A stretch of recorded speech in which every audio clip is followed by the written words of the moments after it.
మన చుట్టూ నిత్యం ఎన్నో ఘోరాలు దారుణాలు జరుగుతున్నాయి. అలాంటి యథార్థ గాథలను చెబుతూ కల్పిత పాత్రలతో అందిస్తున్న ప్రత్యేక కార్యక్రమం ఈ రెడ్ అలర్ట్. కేటుగాళ్ల కంట్రీ ప్లాన్ల గురించి తెలియజేస్తూ ప్రజలను అప్రమత్తం చేయడమే ఈ కార్యక్రమం ఉద్దేశం.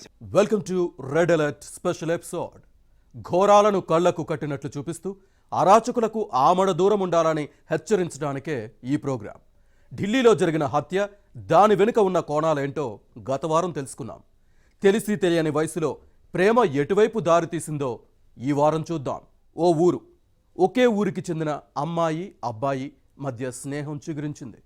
ఆ స్నేహం ఆకర్షణగా మారింది. ఆ తర్వాత ప్రేమ పుట్టింది. చివరకు ఒకరిని విడిచి ఒకరు ఉండలేని స్థితికి చేరుకున్నారు.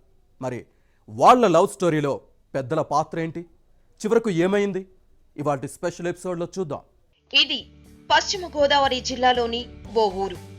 రమ ఇంటర్మీడియట్ పూర్తయ్యాక పై చదువులు చదవడం లేదు, ఇంట్లోనే ఉంటుంది. దగ్గర్లోని సిటీలో ఓ ఆఫీసులో పనిచేస్తుంది. అవసరం కోసం కాదు గాని ఇంట్లోనే ఉంటే బోర్ కొడుతుందన్న ఉద్దేశంతో పనిలో కుదిరింది. రోజు ఆటోలో గాని బస్సులో గాని వెళ్తుంది. సిటీ దగ్గరే కావడంతో ఒక్కోసారి నడుచుకుంటూ కూడా వెళ్లిపోతుంది.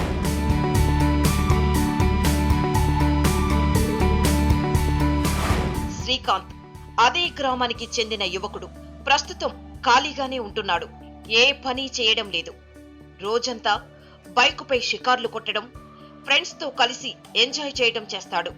అప్పుడప్పుడు సిటీ వైపు కూడా వెళ్తుంటాడు. ఓ రోజు రమ ఆటోలో కాకుండా సరదాగా నడుచుకుంటూ ఆఫీస్కు వెళ్తోంది. అదే సమయంలో శ్రీకాంత్ బైకుపై అటువైపు వెళ్తున్నాడు. ఇద్దరిది ఒకే ఊరు. ఒకరికి ఒకరు ముఖ పరిచయం ఉంది కానీ ఎప్పుడు ఒంటరిగా ఎదురుపడలేదు, మాట్లాడుకోలేదు. రమ ఒంటరిగానే నడుచుకుంటూ వెళ్తుంటే శ్రీకాంత్ బైకుపై అనుసరిస్తున్నాడు. కొద్ది దూరం ఆమె వెనకాలే స్లోగా బైకుపై వెళ్తున్నాడు. రమ నడుస్తుంటే ఆమె అందం అతన్ని పిచ్చివాణ్ణి చేస్తోంది. వెనుక నుంచే ఇలా అనిపిస్తే ఇక ముందు నుంచి ఎంత అందంగా ఉంటుందో అనుకున్నాడు. ఇంతలో బైక్ కొద్దిసేపటి నుంచి తన వెనకే వస్తున్న శబ్దాన్ని గమనించింది రమ.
అలా గడిచింది.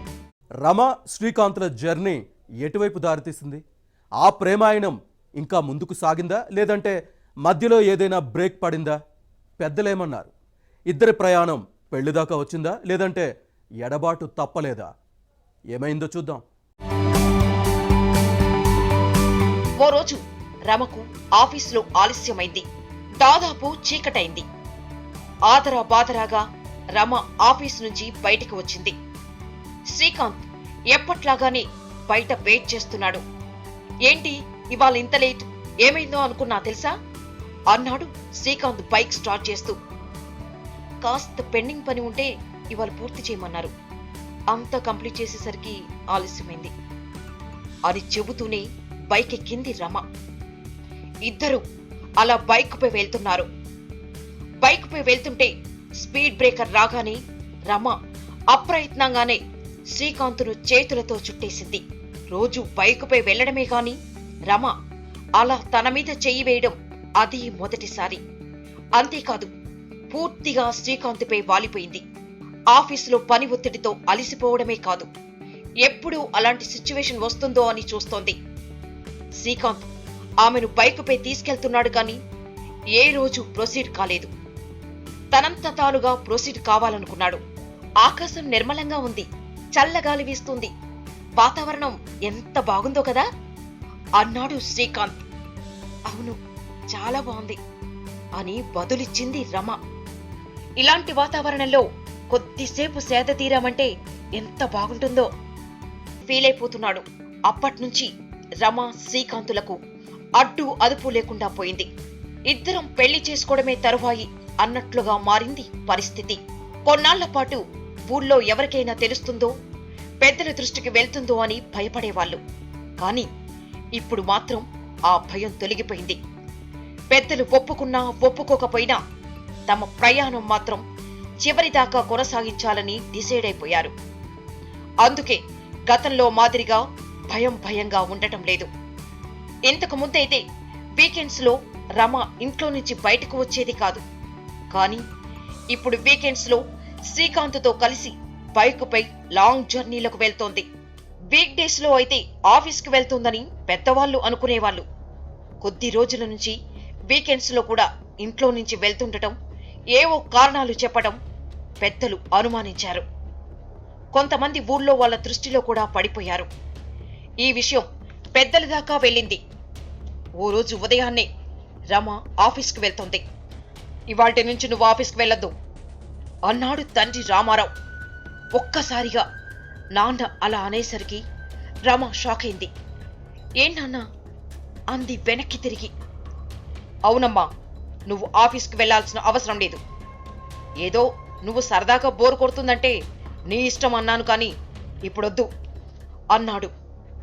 ఎందుకు నాన్నా, ఏమైంది? ఇంకేదైనా పెద్ద జాబ్ చూసుకోమంటావనుకున్నా, కానీ ఇలా అంటున్నావేంటి నాన్నా అని రమ అన్నది. రమా, నాతోనే చెప్పించుకో, మాకన్నీ తెలుసు. పెద్దల మీద కూడా కాస్త గౌరవం చూపించు అన్నాడు వాళ్ళ నాన్న.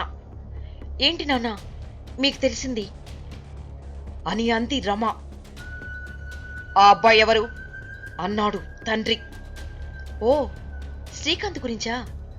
మన పక్కవాడలోనే ఉంటాడు కదా, అతను కూడా సిటీలోనే ఏదో జాబ్ చేస్తాడట, అందుకని అప్పుడప్పుడు అతను లిఫ్ట్ ఇస్తాడు అని బదులిచ్చింది రమ ఏమీ తెలియనట్లుగా. లేదు, నాకు అంతా తెలిసిపోయింది. వ్యవహారం చాలా దూరం వచ్చిందట. ఇలాంటివి నమ్మకూడదు. నువ్వు చిన్నదానివి, ఆలోచించే వయసు కాదు.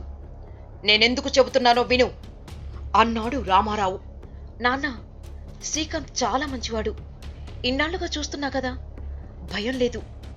అలాంటివాడు చాలా అరుదుగా ఉంటారు నాన్న అంది రమ.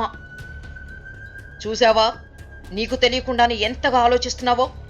అందుకే చెబుతున్నా, నువ్వు ఇంకోసారి ఆఫీసు గీఫీసు అంటూ బయటకు వెళ్ళొద్దు. కాదు కూడదంటే బాగుండదు. ఆ అబ్బాయిని కూడా మర్చిపో ఆర్డర్ వేశాడు తండ్రి రామారావు.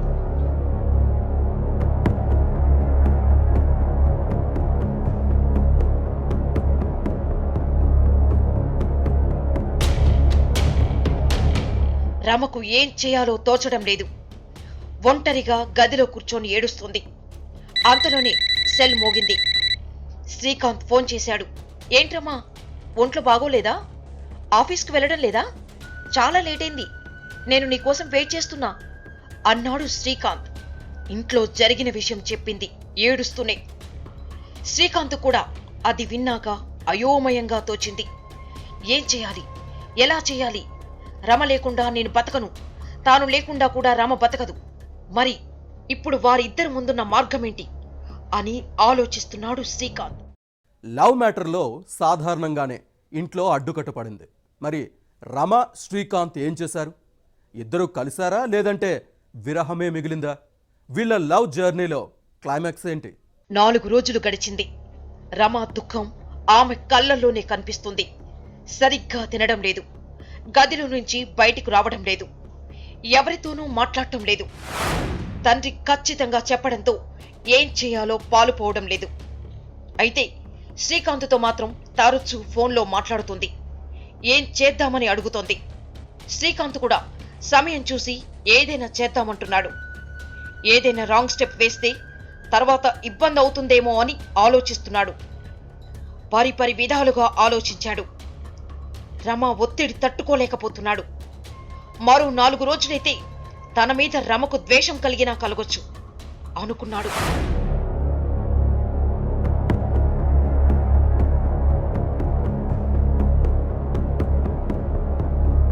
ఓ రోజు ఉదయాన్నే కాల్ చేశాడు శ్రీకాంత్. అంత పొద్దున్నే కాల్ చేసేసరికి రమకు ఏదో ఉపాయం దొరికిందేమో అన్న ఫీలింగ్ కలిగింది. రమ, నువ్వు నాతో వస్తానంటే నేను సిద్ధం. కష్టం నష్టమైనా నీకోసం భరించేందుకు సిద్ధంగా ఉన్నా.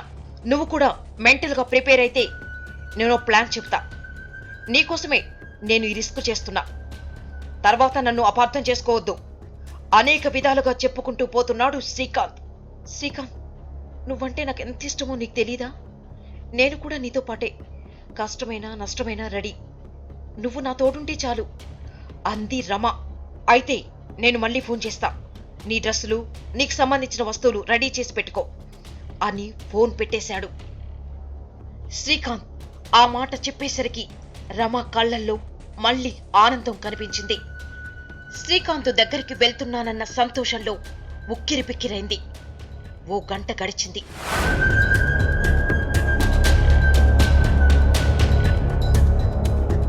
శ్రీకాంత్ మళ్ళీ ఫోన్ చేశాడు. రమా, ఇవాళ రాత్రికి నువ్వు ఎవ్వరికంటా పడకుండా ఊరవతల రోజు నేను బైక్ పై తీసుకెళ్లే స్పాట్కొచ్చాయి. 8 గంటలకల్లా నేనక్కడుంటాను అన్నాడు శ్రీకాంత్. సరే అని ఫోన్ పెట్టేసింది రమ. ఆ రోజంతా చీకటి ఎప్పుడు పడుతుందా, ఎప్పుడు వెళ్ళిపోదామా అన్న ఆలోచనలోనే ఉంది రమ. ఎట్టకేలకు చీకటి పడింది. ఇంట్లో అందరూ పడుకున్నారు. రమ మాత్రం పడుకోలేదు. బ్యాగ్ తీసుకొని చీకట్లో ఇంట్లో నుంచి బయటకు వచ్చింది రమ.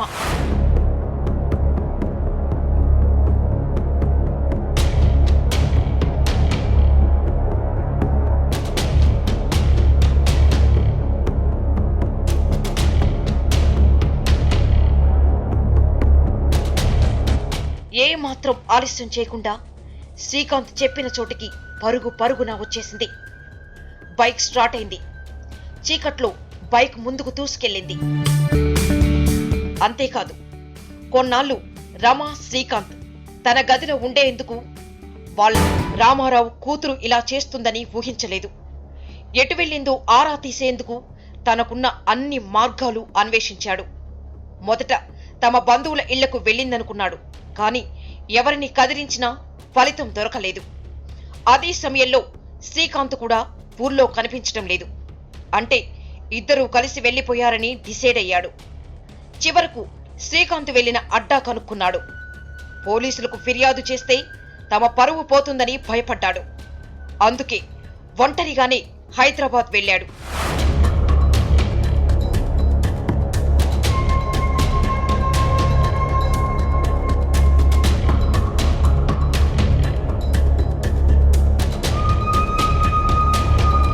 తనకున్న సమాచారంతో నేరుగా శ్రీకాంత్ రమ ఉన్న ఇంటికి వెళ్ళాడు. డోర్ కొట్టాడు. తన ఫ్రెండ్ అనుకొని డోర్ తీశాడు శ్రీకాంత్. ఎదురుగా రమ వాళ్ళ నాన్నను చూసి కంగారు పడిపోయాడు. రామారావు లోపలికి వచ్చాడు. తండ్రిని చూడగానే రమ కళ్ళల్లో నీళ్లు పెట్టుకుంది. చూడమ్మా, నువ్వు పెద్దదానివి అయిపోయావేమో అనుకుంటున్నావు. నువ్వు ఎంత చెప్పినా వినిపించుకోకుండా వచ్చావు. నేను ఇప్పుడు కూడా ఒంటరిగా రావడానికి కారణం మీ పరువు నా పరువు పోవద్దని. మీ గురించి తెలిస్తే భవిష్యత్తుకే ముప్పు. అందుకే ఒక్కనే వచ్చాను. ఇప్పటికైనా మనసు మార్చుకొని ఇంటికి రా అన్నాడు తండ్రి. శ్రీకాంత్ ఏదో మాట్లాడబోయాడు. ఏంట్రా నువ్వు నాకు చెప్పేది? అమ్మాయిని బుట్టలో వేసుకుని ఇలా చేస్తావా? నేను మనుషులకు విలువ ఇచ్చేవాణ్ణి కాబట్టి నిన్ను అడ్డంగా నరకలేదు.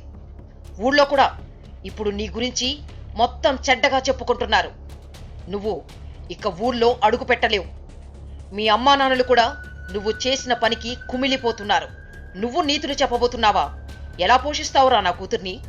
నువ్వేం చేసి డబ్బులు సంపాదిస్తావు? తినడానికి తిండెలా తెస్తావు? ఆవారాగా తిరిగి తల్లిదండ్రులు కష్టపడితే ఇన్నాళ్ళు నెట్టకొచ్చావు అని క్లాస్ పీకాడు. రామారావు ఆవేశంతో ఊగిపోతున్నాడు. శ్రీకాంత్ రమ మారు మాట్లాడటం లేదు. చూడండి, ఇవాళంతా ఆలోచించుకోండి. నేను మళ్ళీ సాయంత్రం రాను, ఉదయాన్నే వస్తాను.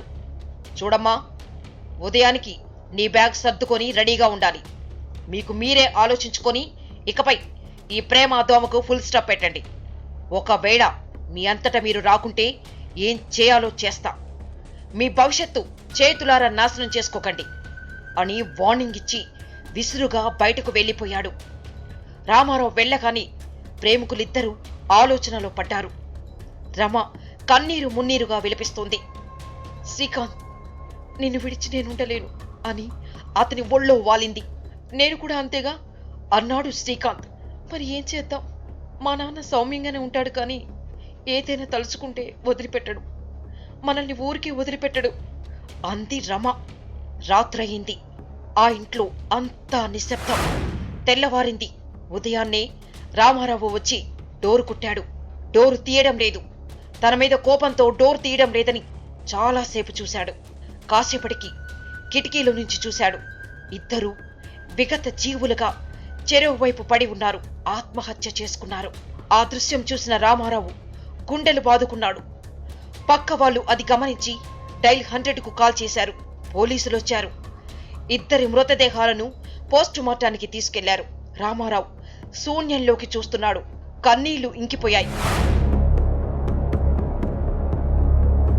చూశారుగా, ఇద్దరూ ప్రేమించుకున్నారు. పెద్దలను ఎదిరించలేకపోయారు. పిరికి వాళ్లలాగా బలవన్మరణానికి పాల్పడ్డారు. పెద్దలు కాస్త సంయమనం పాటించాల్సిందే. శ్రీకాంత్ రమ కూడా పెద్దలను ఒప్పించే ప్రయత్నం చేయాల్సిందే. కానీ ఎవరూ ఎదుటి వాళ్ల దృష్టితో ఆలోచించలేదు. ఫలితంగా 2 నిండు ప్రాణాలు బలైపోయాయి. సో ఆవేశం, అనాలోచితంగా తీసుకునే నిర్ణయాలు వికటిస్తాయన్న దానికి నిదర్శనమే వాస్తవంగా జరిగిన ఈ సంఘటన. నేరాలు, దారుణాలనే కాదు, వాటి వెనుక దాగి ఉన్న ప్లాన్లను పట్టిలాగుతుంది రెడ్ అలర్ట్. అప్రమత్తంగా ఉండాలంటూ అందరినీ జాగృతం చేస్తుంది. అలాంటి కథనాల గురించి చెప్పేందుకు మళ్ళీ వస్తుంది రెడ్ అలర్ట్.